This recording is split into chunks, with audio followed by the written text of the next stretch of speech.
Hello, আসসালামু আলাইকুম ভাইরা আমার। আমরা আজকে ভিডিও করবো না, কোনো ফান ভিডিও করবো না, আমরা একটা সামাজিক ভিডিওর জন্য এখানে আজকে উপস্থিত হয়েছি। এই দেখেন, আজকে আমরা যে পলিথিনগুলা বাজার করে আনি, পলিথিনগুলো আমরা ভালোভাবে না রাখার কারণে, যেখানে সেখানে ফেলার কারণে আজকে আমাদের বাচ্চাদের খেলার মাঠ, যেটা যে দেখেন খেলার মাঠটা কি অবস্থা হয়েছে, পলিথিনে অভয়ারণ্য হয়ে গেছে পলিথিনের কারণে।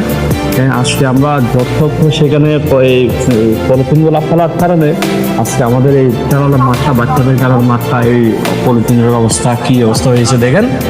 আমরা সবাই সচেতন হই। আর এই যে বিশেষ করে এই পলিথিনগুলো আমরা বাজার করার পরে একটা সংরক্ষিত জায়গার মধ্যে রাখা, এগুলা ওই যে পুড়ে বা আগুন ধরাই যখন যদি পুড়ে ফেলি, তাহলে এই অবস্থা হতো না। আমাদের বাচ্চার মাঠগুলা, এই সিলেটের মাঠগুলো এই অবস্থা হতো না। সবাই মিলে আমরা সচেতন হই, পলিথিনগুলা পুড়ে ফেললে আমার মনে হয় এই সমাধানটা হয়ে যায়। হ্যাঁ, দেখেন বর্ষাকাল আসছে, আপনারা সবাই যদি এইভাবে যদি পলিথিনগুলা যদি করেন, তাহলে আমার মনে হয় না পরিবেশ সেভাবে দূষণ হয়। সবাই খেয়াল রাখবেন এই কামনা করে আজকে আমার ভিডিওটা এখানে শেষ করলাম। আসসালামু আলাইকুম।